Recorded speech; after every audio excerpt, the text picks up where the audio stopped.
Hey everyone, I am Simone Marasso. I have been at Postscript almost 3 years. Before that, before I got into tech, I owned my own clothing store. And so I had a brick and mortar clothing store in my town. I knew all of my shoppers, I knew all of the moms who came in to buy clothes for their kids. And I think that using SMS, you can gather zero party data in the way that you would have if you were a store owner and you were face to face with people. And I think not enough brands are utilizing all the ways they can do this and the power of the data they can collect.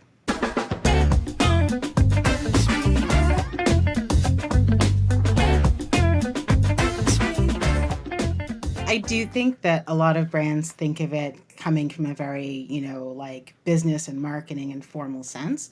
But when you think about people that arrive on your website and are willing to give you their phone number, they're putting you in the same area as like texting with their mom and their kids and their significant other, right? And so like the conversations that they are having with their immediate friends and family, like your businessy techs are falling into that same mind space, that same area. And so you have the potential of like showing the personality of your company, of having a little fun, of you're right, like asking questions and engaging back and forth and making it, much more two-way and interactive than, don't treat SMS like a billboard, right? Someone drives by a billboard, you just need to like give them all the information as they go by.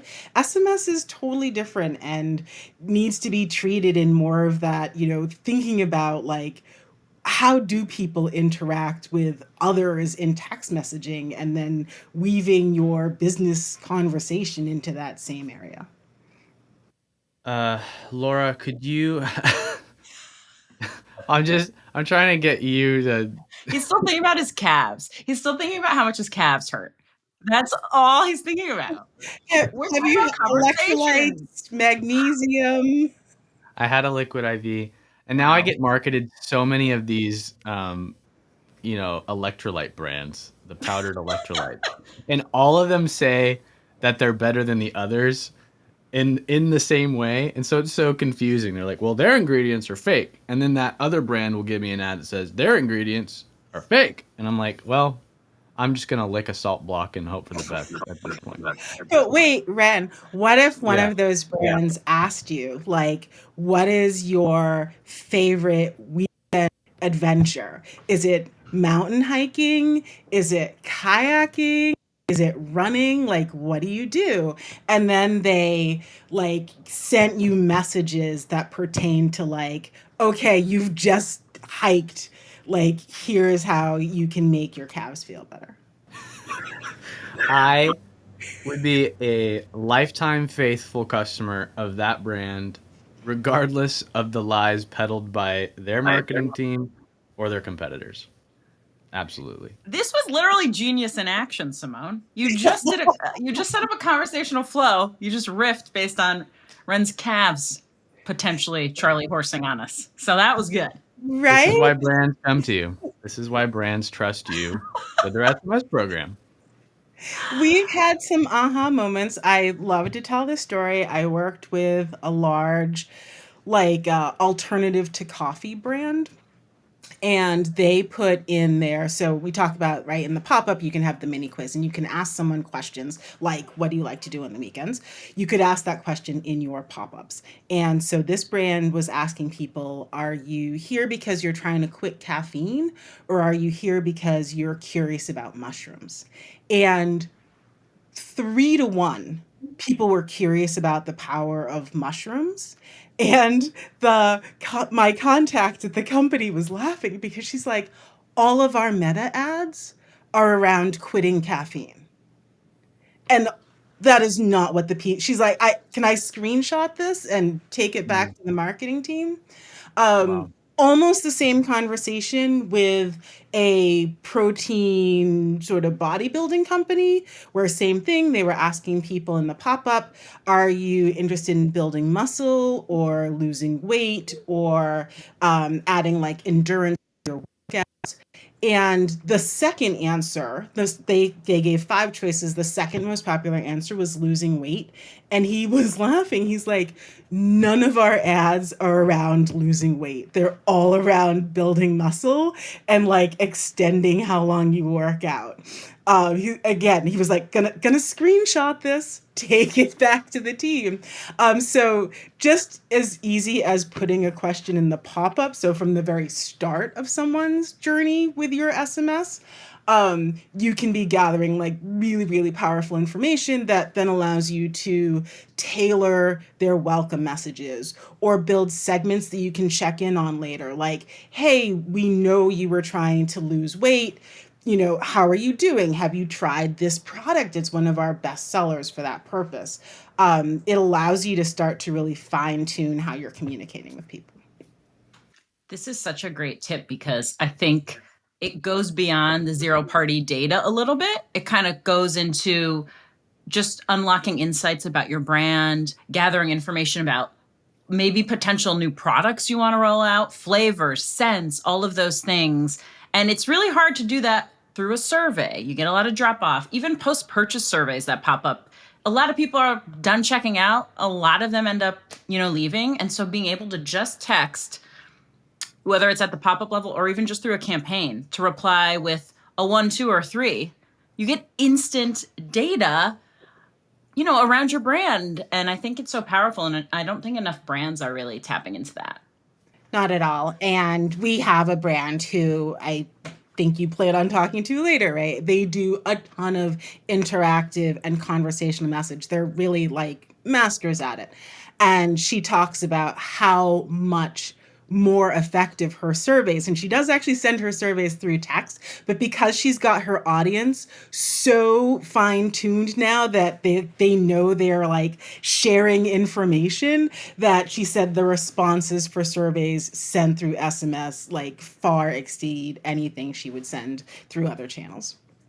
So it sounds like one of your like go-to pieces of advice is to simply ask subscribers, what problems they're looking to solve in their search for the product, regardless of the brand. But you mentioned a campaign a while ago to me that I thought was hilarious, that was more focused on actually segmenting by like generation and age without asking like a weird, awkward question like, how old are you? Could you share that example with us? Exactly right. We've all had to do that at some point where it's like, are you 20 to 29 or 30 to 39? So this same soap company wanted to know the age of their audience because they weren't sure they had a good handle on their demographic. And so they were sort of brainstorming, how can we, like in a fun way, ask, in this case, 30,000 women how old they are without asking how old they are. And so they worked with they have a Postscript Plus strategist. They work with their Plus strategist to set up. It was a series of campaigns over a couple of days. And the first one was a question. We have a question for you. Mean Girls or Golden Girls? Right? That's a fun question. It doesn't necessarily identify someone's age, right? But it starts to like, number one, it's just a fun question. So it sort of ramped up engagement, but it also like starts to put you in a frame of mind for like, you can kind of maybe get some ideas around someone's age. And then the next question was One Direction or NSYNC, right? Another fun question. And then finally they asked Gen Z or Millennial or Gen X. And so they were able to segment and really sort of get a better feel for their shoppers. But because the first one was really such a fun question, the amount of engagement, really, they got a lot of responses and a lot of fun answers. They also just do incredibly creative promotions with interactive messaging. So, for example, and their company is sort of music themed. And so on Valentine's Day, they didn't just say, here's Valentine's 25, here's your promo code, come shop. What they did was they did a fill in the lyrics. So it was, like love and marriage goes together like a horse and blank. And if you responded back with the right word, that was the code for the promo on Valentine's Day. So just they are always looking for ways of like being more interactive, and their audience has responded. Number one, they have a great retention. Like people like you. That's not a list you want to send stop to. Because you just don't know what's coming next. So lots of interaction, and they've had lots of great list growth. That one is so good too, because I think there's a little bit of a barrier to entry sometimes to get brands to start with conversational, because they're like, oh, we've tried it doesn't always perform. But to get someone to unlock a sale that you would have previously, you were going to send it anyways, right? You're going to send the code anyways, or the link to the sale anyways. But to just drive up your engagement that much more, to fill in a lyric or to fill in the blank for something, is such an easy lift. It's such an easy thing for everyone to try. I love that one. That's so good. There are brands that have done really creative trivia campaigns, and that can be a really fun way of, again, if you want to deliver a promo. In this case, the brand I'm thinking of, they would, if you got the answer right, you got a free shipping code. But they would do trivia in a way that it highlighted the ingredients. They were a skincare company, and they would say, like, which ingredient in this product is great for reducing fine lines, and they would give you a choice. And if you guessed, and if you guessed it wrong, then they would send back a response that like led to some education around the product. So it was like not just billboard, right, like blasting the information about this product, but doing it in a really fun, interactive way. If I'm going to leave you on this question, if you could speak directly into the minds of every SMS operator and marketer out there, just for like a few seconds, what would your one piece of advice that you drop in there be?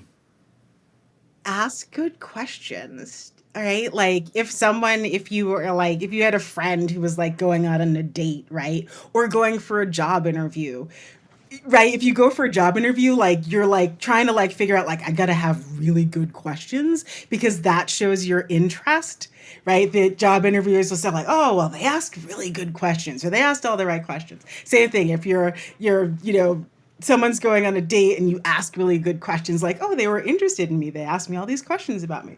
So if I could tell brands anything, like ask questions about shoppers, find out about them, what's the problem, what are they looking for, and then help to deliver it.